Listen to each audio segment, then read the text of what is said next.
ndani ya kitabu chake kitukufu ambacho ni Qur'ani, Allah subhanahu wa ta'ala kuna maelezo ambayo yanaashiria muongozo.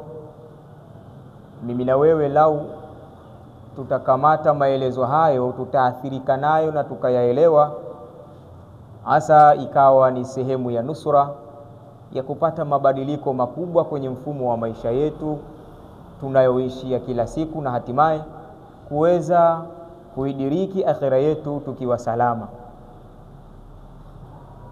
Aya hiyo ni aya nambari 281 inayopatikana katika suratu Al-Baqara, ambayo ni sura ya pili katika zile sura 114 zilizobebwa ndani ya msahafu wenye juzuu 30. Mwenyezi Mungu Subhanahu wa Ta'ala anasema baada a'udhu billahi minash shaitani rrajim, wattaqu yawman turja'una fihi ila Allah thumma tuwaffa kullu nafsin ma kasabat wa hum la yudhlamun. Sadaqallahu alazim. Mwenyezi Mungu Subhanahu wa Ta'ala ametoa maelekezo yafuatayo kutueleza mimi na wewe na mwingine yote ambaye atakuwa amefikwa na ujumbe huu. Allah anasema wattaqu yawman turja'una fihi ila Allah, na iogopeni siku ngumu, siku nzito, siku yenye vitisho ambayo turja'una fihi ila Allah, mtarejeshwa nyinyi kwa Allah Subhanahu wa Ta'ala katika siku hiyo. Lakini muogope kwa sababu mtarejeshwa tu kwa Allah Subhanahu wa Ta'ala ndio itoshe kukujengeni hofu? Hapana. Uko kurejeshwa si sehemu kubwa ya kujengewa hofu kwenu, bali hofu inakuja hapa, thumma tuwaffa kullu nafsin ma kasabat, kisha italipwa malipo kamili kila nafsi kwa yale ambayo nafsi imeyachuma. Ni hivyo tu? Bado ongezea neno wa hum la yudhlamun. Hali ya mfumo wa malipo ambayo itakayopatikana kwa hao waliotenda ya kuyatenda katika ulimwengu, hali yake itakuwa watapewa malipo hayo na hakuna utaratibu wa kudhulumiwa ninyi. Wa hum la yudhlamun, hali ya kuwa hao walipoaji hawatodhulumiwa hata punje ya kile walichokifanya. Ndugu zanguni, aya hii wafasirina wale walioichukua Qur'ani na kuichambua na kuitafutia mambo kadhaa wa kadhaa, wamesema na wamekubaliana kuwa hii ndio ilikuwa aya ya mwisho kumshukia Bwana Mtume Muhammadin sallallahu alayhi wasallam. Zikapatikana kauli takriban 5 hivi, yani baada ya kushuka kwa aya hii Mtume sallallahu alayhi wasallam alikaa kwa muda gani kisha akafariki. Wapo wanaosema baada ya aya hii kushuka Mtume sallallahu alayhi wasallam alikaa kwa muda takriban wa masaa 3 tu akafa. Ipo kauli nyingine alikaa kwa muda wa siku 7 akafa. Ipo kauli nyingine alikaa kwa muda wa siku 9 akafa. Ipo kauli nyingine inayosema siku 21 akafa. Alimradi kwamba kuna ikhtilafu baada ya aya hii kushuka. Je, Mtume sallallahu alaihi wasallam alichukua muda gani kuondoka katika huu ulimwengu? Lakini alhasil juu ya yote hayo kwamba hii ilikuwa ni aya ya mwisho kumshukia Bwana Mtume Muhammadin sallallahu alayhi wasallam. Lakini ukitazama mfumo wa hii aya yenyewe itakuwa imekombaini na kumaliza kila kitu katika maelekezo aliyotakiwa aishi nayo mwanadamu. Wataalamu wanasema aya ipo katika mfumo wa muttaridan munakisa, yani imekusanya kila ambayo anayotakiwa mwanadamu ayatende ndani ya aya hii yapo, lakini pia imeziwia kila yale ambayo mwanadamu hatakiwi kuyatenda.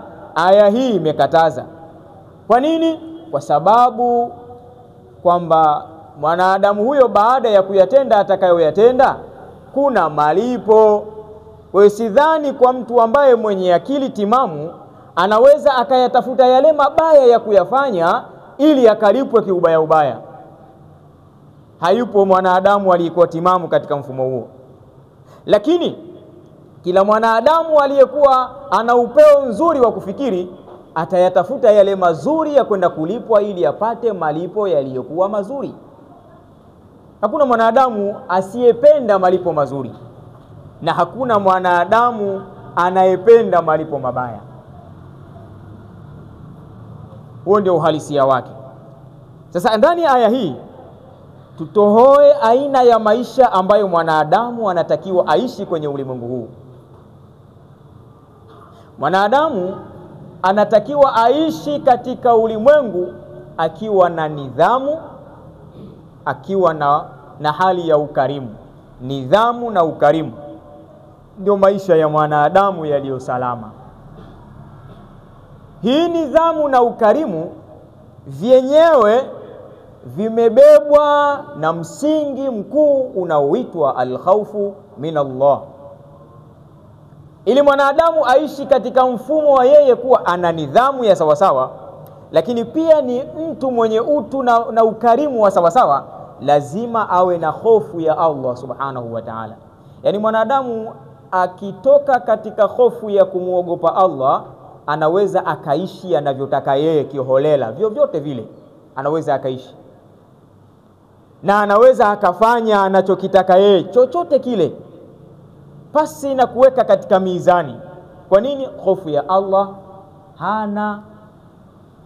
Na ndio maana Allah subhanahu wa ta'ala kwenye aya za mwisho walitoa dira, wattaqu yawman turja'una fihi ila Allah. Mkikaa mkumbuke na muwe na yakini kwamba ipo siku maalumu mtarejeshwa kwa Allah subhanahu wa ta'ala. Hii siku si ya mchezo, iogopeni. Maana yake kwa kujenga hofu itakufanya uwe makini katika maisha ya nidhamu katika ulimwengu wako. Ni vinginevyo unaweza ukaishi kiholela, nidhamu ikawa imekosekana. Ndugu zanguni, na ndio maana hata katika mfumo wa maisha tuliopewa au tuliotakiwa tuishi, ukitazama Allah subhanahu wa ta'ala ameweka hata mfumo wa watu kuwa wakarimu, kuwapa watu wengine. Ukiwa na ilmu mpe mwingine, msomeshe. Ukiwa na sehemu ya uwezo wa mali, basi watazame na wale ambao hawana chochote kitu, wasaidie. Huu ni mfumo ambao Allah subhanahu wa ta'ala ameuweka, lakini mfumo wake angalia ulivyo, wama tunfiqu min khairin li anfusikum. Allah subhanahu wa ta'ala asema kile ambacho mtakachokuwa mnajitolea nyinyi cha kheri, basi iko muwe mna utaratibu wa kufahamu kwamba mnajitolea kwa ajili yenu wenyewe, kwa ajili ya nafsi zenu.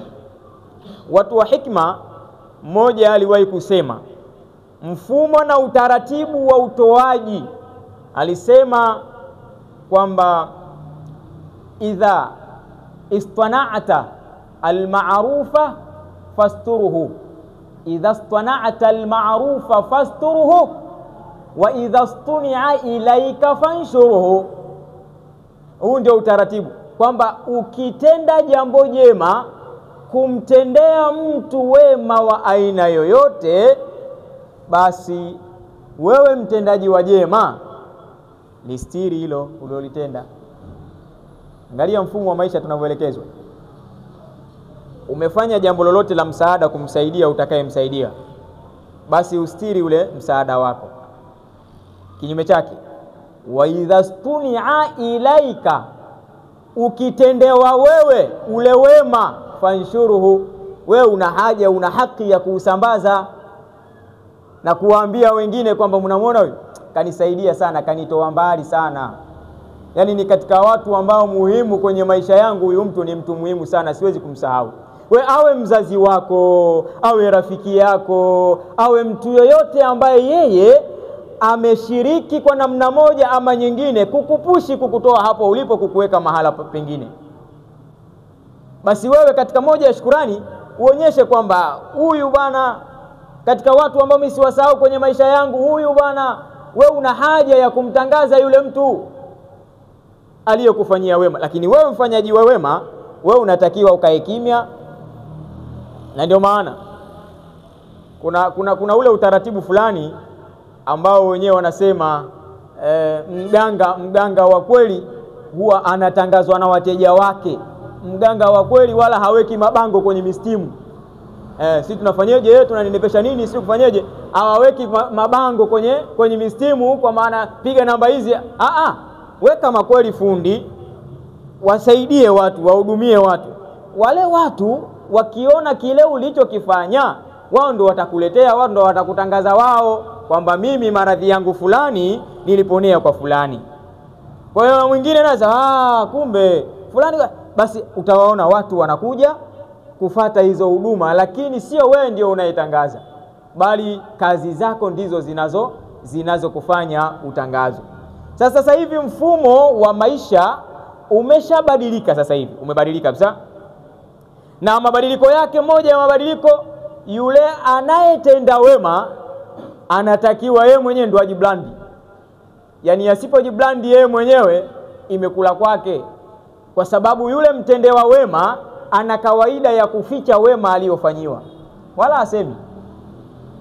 Kwa sasa hivi zama tulizokuwa nazo wakati tuliofika huu, aliyetendewa wema ndio anajitahidi kuficha wema aliofanyiwa na kumficha aliyemfanyia wema, bali anayetakiwa aseme yule aliyefanya wema ndio aseme, jamani fulani huyu na mimi ndo nimemfanyia. Iko unachokiona anacho yeye, mimi kwa namna moja ama nyingine ndio nimemfanyia hivyo, mpaka unamuona kafikia kwenye hatua hiyo. Yani asipojisemea yeye mwenyewe hatosemewa. Ndio zama tulizonazo. Lakini mfumo uko tofauti, kwa sababu hata Allah subhanahu wa ta'ala asema la in shakartum la azidannakum, mkinishukuru takuzidishieni. Maana yake wewe uliyetendewa jambo la kheri la wema, basi utoe shukurani. Na moja ya shukurani unaweza kuweka wazi kwenye yule aliyekusaidia, unaweza kuweka wazi moja ya shukurani, ili kesho na kesho kutwa Allah subhanahu wa ta'ala ameahidi kukuzidishia. Kwa hiyo utazidishiwa. Ndio maana sasa hivi tunaona baraka sasa hivi zimekuwa hakuna kabisa. Baraka hakuna kwa sababu watu wengi kushukuru wema waliofanyiwa ni ngumu. Kwa hiyo hata kile ambacho walichokipata kumfanya aweze kupata kingine zaidi ya kile inashindikana, kwa sababu kinaondoshwa baraka, kwa kuwa yeye anajificha makusudi, ili anaona nikisema hivi nitakuwa kama vile nimempa sifa fulani. Nyinyi wenyewe mnaweza mkawa mashahidi. Kuna watu wanaweza wakawa katika mfumo wa masomo, tuzungumzie kama sisi watu tunaosoma ilmu hizi za dini hizi. Mtu amekaa amelelewa, amesomeshwa, akapata alichokipata, walilahi alhamdu, anajua vizuri, labda akapata tu scholarship, akaenda nje, akaenda kusoma nje. Basi baada ya kusoma huko nje akirudi, kamwe hawezi akakaa mahala akajinasibu kwamba mimi shekhe wangu ni fulani aliyenisomesha, bali kila mahala atakapokaa yeye atakuwa anatangaza Azhari Sharifu, soma Azhari Sharifu. Kila atakapokaa, bwana mimi nimesoma chuo cha Madina, ukikucha Madina, nimechukua stashahada kule ya kulliyatu shar'iyya. Hivi wewe ulitoka tu ukaenda kulliyatu shar'iyya, hakuna shehe aliyekusomesha hapa, mbona wa hapa kwako umtaji? Shukrani gani hiyo? Basi mtaji hata shehe wako. Anaona aibu kwa sababu shehe wake yenyewe appearance yake, muonekano wake, anaona kama akisema kama atajidhalilisha vile na elimu aliyokuwa nayo, na yule shehe akimtaja anaona vitu vile tofauti, aviendani. Sasa baraka inatokea wapi? Itatokea wapi? hata hiyo elimu utakayokwenda kusoma itakosa baraka, kwa sababu ndani yake umekuja kutengeneza dharau kubwa kwa yule ambaye alikutoa na kukupushi mpaka ukafika mahala watu wengine wakakuona sasa una haja ya kwenda kuongezea kutoka hapo ulipo, kuongezeka kidogo. Ndugu zanguni, hofu ya Allah subhanahu wa ta'ala katika maisha ya mwanadamu inakwenda kutengeneza maisha ya nidhamu, inakwenda kutengeneza maisha ya ukarimu. Watu au wacha Mungu ambao wao katika maisha yao waliitazama kwa macho ya umakini aya hii, ilifika wakati wakikaa fikira zao wanawekeza kwa Allah subhanahu wa ta'ala na kujenga hofu ya hali ya juu sana kwa Allah. Mmoja katika hao yuko bwana mkubwa mmoja, huwa anatajwa katika tawassuli za tariqatul qadiriyya, anaitwa Ahmad ar-Rifai. Ahmad ar-Rifai ambaye huyu ni mzaliwa katika maeneo ya vijiji vya nchi ya Iraki, amezaliwa mwaka 500 Hijiria. Bwana mkubwa huyu kwa kuwa alikuwa ni walii katika mawalii wa Allah subhanahu wa ta'ala, katika moja ya changamoto ambayo ilitokea kwenye mji ambaye yeye alikuwa akiishi, kulikuwa na mnyama mmoja anaitwa mbwa, kalbu. Huyu mbwa tunayemfahamu. Kuna mbwa mmoja alipatwa na mtihani wa maradhi, akawa anatoka madonda katika mwili wake, kiasi ambacho yule mbwa anatia kinyaa. Kila anaposogea katika mlango wa mtu basi anatolewa nduki, anafukuzwa katika eneo lile, hasaidii kwa chakula wala kwa jambo lolote, afukuzwa. Ahmad ar-Rifai akaiona ile hali, taarifa zikamfikia, akamtafuta yule mbwa mpaka akampata. Alipompata yule mbwa, akatoka naye nje ya mji, atafuta mahala, akaenda akajenga kijihema, sema mimi nitahamia hapa kwa muda kwa ajili ya kumhudumia huyu mbwa ambaye hivi leo ananyanyapaliwa kutokana na hali aliyokuwa nayo. Basi alikaa pale kwa muda takriban siku 40. Hiki ni kisa, maana kuna wengine wakati mwingine wanajitahidi kuleta yale maneno, wewe bwana ulikuwepo. Hiyo kisa ilitokea wapi? Kimesimuliwa na al-Imam Shanwani katika kitabu chake cha Hashia ya Mukhtasar ibn Abi Jamra. Nenda huko utaiona. Bwana mkubwa huyu akakaa naye kwa muda wa siku 40, anampa huduma, anambandikia maji ya moto, anamsafisha vizuri, amwandalia chakula, anampa. Baada ya siku 40 yule mbwa alipona. Alipopona, kwa kuwa pale eneo la mji alikuwa haonekani, lakini watu wakiuliza, bwana mkubwa yuko wapi Ahmad ar-Rifai, mbona hatumuoni? Na sisi tunahudhuria katika darasa zake na hivi na hivi.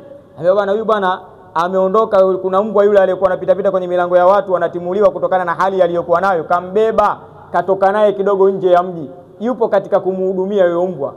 Sasa wakati anarudi, mbwa ameshapona, anakuja kumwachilia huru aendelee na harakati zake. Watu wakaanza kustaajabu.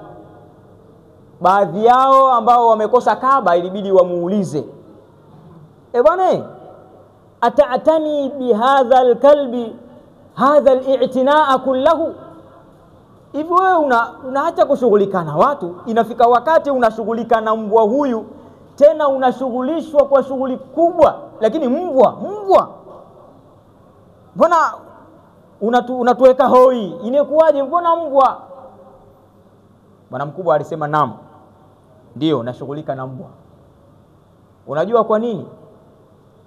Asema, inni khiftu an yuakhidhani Allahu yawmal qiyama. Angalia mahalu shahidi, inni khiftu an yuakhidhani Allahu yawmal qiyama wa yaqul ama indaka rahmatun lihadha alkalb. Mimi ninachohofia, hofu yangu kubwa, mpaka imefika wakati ninaonekana namshughulikia mbwa, tena kwa shughuli kubwa na kuacha mambo yangu yote kwa ajili ya mbwa huyu. Ninachohofia mimi, ninahofia nisije nikaadhibiwa siku ya kiyama, wattaqu yawman turjauna fihi ila Allah, nisije nikaadhibiwa mimi siku ya kiyama, alafu ikafika wakati Allah akaniuliza, aya, hivi umekosa kuwa na huruma kumhurumia hata huyu mbwa? Imekuwaje ukaona katika hali ya ukatili wa design mbwa huyu umeshindwa kumhurumia? Nikiulizwa hivyo mimi siku ya kiyama, mimi nitajibu nini? Kwa hiyo kwa hofu hiyo imenifanya mimi nimchukue mbwa na kuenda kumhudumia.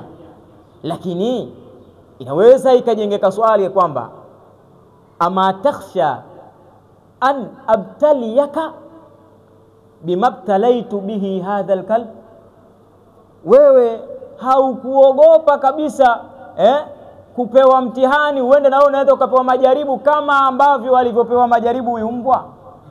Manake unaweza ukamwona huyu si mbwa tu, ndio mbwa tu, yani maradhi, kwa sababu ni kiumbe vile vile. Inawezekana siku ya siku na wewe ukapata maradhi kama na wewe unyanyapaliwe kama alivyonyanyapaliwa yeye. Je, wewe utafurahi? Kwa hivyo ndugu zangu watukufu, wenzetu wacha Mungu walioelewa wattaqu yawman turjauna fihi ila Allah, iogopeni siku ambayo mtarejeshwa kwa Allah subhanahu wa ta'ala, walioelewa hivyo, ilifika wakati hakuna jambo wanaloliona kwamba hili dogo wakalidharau wakalipotezea. Hata dogo wanalibeba kwa uzito wake na hatimaye wanalitumikia kama inavyotakiwa. Ndugu zangu, msingi wa ukarimu, msingi wa nidhamu, maisha ya nidhamu kwa mwanadamu ni alkhawfu min Allah. Watu wakiacha kujenga hofu kwa Allah, wanaweza wakaishi wanavyotaka wao na wakafanya wanachokitaka wao. Wakati huo wameondosha yakini ya akhira yao, na kwamba huko kuna mambo mengine baada ya hapa kuondoka katika ulimwengu huu. Mtu mmoja alipatapo kusema maneno, alisema hivi: lau anna idha mitna turikna lakana almautu rahata kulli hayy, walakinna idha mitna bu'ithna wa nus'alu ba'dahu an kulli shay. Asema kuna kitu ambacho tukikitafakari hiki kinatuweka katika mazingira magumu. Lau kwamba sisi ingekuwa utaratibu wetu tukifa, turikna, tunaachwa tu baada ya kufa, basi tayari umeachwa, hakuna jambo lolote litakaloendelea. Asema lakana almautu rahata kulli hayy, ingekuwa kifo ndio pumziko la kila aliye hai. Hata mtu akisema bora nife nikapumzike, basi ingekuwa kweli hayo maneno yake yana uhalisia. Lau ingekuwa mtu akifa basi hakuna jambo lolote litakaloendelea, ingekuwa kifo ni pumziko la mtu yeyote. Aliona maisha hapa yamempiga chenga, maisha yamempiga teke, maisha yamemwacha mbali, basi anaweza akamwambia Rabbi, mimi bwana, mimi bora nije tu kwako huko nije kupumzika, basi kama maisha hapa yashanishindwa. Ukachukua tu hata sumu ya panya ukakoroga koroga ukanywa, ukajiendea kwa Rabbana ukapumzike. Kama ingekuwa hivyo, lau anna idha mitna turikna, lau ingelikuwa kwamba sisi tukifa tunaachwa tu huru, lakana almautu rahata kulli hayy, ingelikuwa kifo ni pumziko la kila aliyekuwa hai. Sikiza maneno anasema, walakinna idha mitna bu'ithna, lakini tatizo sisi bwana tukifa kuna maisha mengine tunakuja kufufuliwa tena, alafu wanusalu ba'dahu an kulli shay, alafu tunakuja kuulizwa baada ya hapo kutokana na kila kitu tulichokitenda. Ndio ile thumma tuwaffa kullu nafsin ma kasabat wa hum la yuzlamun, kisha kila nafsi itakuja kuulizwa, alafu ije ilipwe kutokana na kila ambacho nafsi ya mwanadamu imetenda. Tatizo liko hapo. Kwa hiyo hata wewe ambaye ukikaa unafikiria kutokana na mfumo wa maisha tuliokuwa nayo, bora mimi nife tu, bora nife tu tukajua leo nitaenda kupumzika. Shekhe, hakuna mapumziko, hakuna maisha ya mapumziko. Sisi kama Waislamu, sisi itikadi yetu na imani yetu, lile neno lile la RIP ile wanasema rest in peace, si kwetu hili halipo. Ili kiuhalisia rest in peace ili kwetu halipo. Yani mtu akifa anambia pumzika kwa amani, hakuna kupumzika. Maisha ya kupumzika kule kwa amani hakuna. Umejiandalia nini shekhe ukapumzike kwa amani? Hakuna hiyo rest in peace kwenye Waislamu hakuna. Na Muislamu akitamka neno hilo maana yake anatamka neno sio lake, acha kuigaiga ovyo tu. Rest in peace kwa Muislamu hilo halipo. Bali mtu akifa tunasema inna lillahi wa inna ilaihi rajiun, kwamba sisi sote ni milki yake Allah subhanahu wa ta'ala, na sisi sote kila mmoja wetu atarejeshwa kwa Allah subhanahu wa ta'ala. Yani maana yake sisi ndo kauli yetu, sio rest in peace. Hilo alipo hilo. Kwa sababu gani? Mapumziko ya kule yanategemea na maamali zake, mwanadamu ametenda amali gani, ndio kuna rest in peace. Sasa hayo wanajua mwenyewe. Sisi tutasema neno hilo, kitakachofuata ni kumuombea kwa Allah subhanahu wa ta'ala, in kana muhsinan fazidi fi hasanatihi wa in kana musian fatajawaz an sayi'ati. Unaona, akiwa kama Allah, akiwa mja wako aliyekuja huko ni mwema, basi mzidishie katika wema wake aliyofanya, na kama itakuwa alikuwa ni muovu, ya Rabbi tunakuomba radhi, msamehe fatajawaz an sayi'ati, msamehe yale makosa yake, kungwao zake zile alizoteleza. Ndio tunamwambia Allah hivyo. Lakini utatiba unajifariji rest in peace. Rest in peace wapi? Muombe Mungu. Maisha kule mengine yale maisha mengine na ni magumu, hakuna rest in peace. Kwa hivyo ndugu zangu watukufu wa Islam, msingi wa maisha ya nidhamu na ukarimu kwa mwanadamu hapa alipo duniani yamebebwa na msingi mkuu unaitwa al-khawfu min Allah. Watu wakikaa kila wanachotaka kukifanya wamuone Allah, Mungu huyu hapa.